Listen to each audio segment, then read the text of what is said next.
How to fix sorry there was a problem with your request Instagram problem fixed.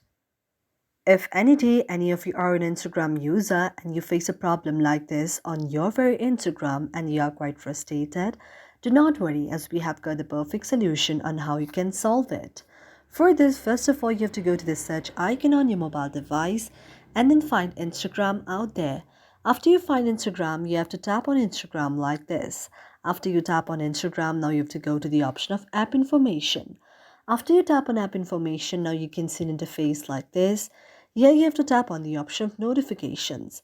After tapping on notifications, you have to enable allow the notifications and allow sound and vibration.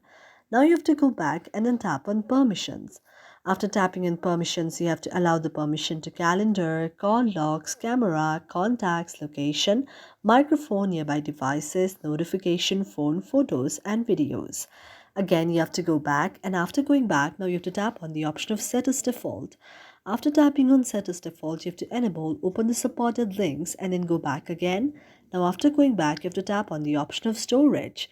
When you tap on the option of storage, if you see any of the cache there, you have to go to the option of clear the cache and then go back again. And after going back, now you have to tap on the option of app details and store. After tapping on app details and store, if your problem is not solved, you can send an email to the developer of the Instagram, which is provided here in the email section. You have to tap on it, and from your very Gmail, you can send an email to the email of the Instagram developer. And after the developer receives it within the 24 hours, your problem will be solved. Thank you for watching our video, and if you really like it, do not forget to subscribe our channel.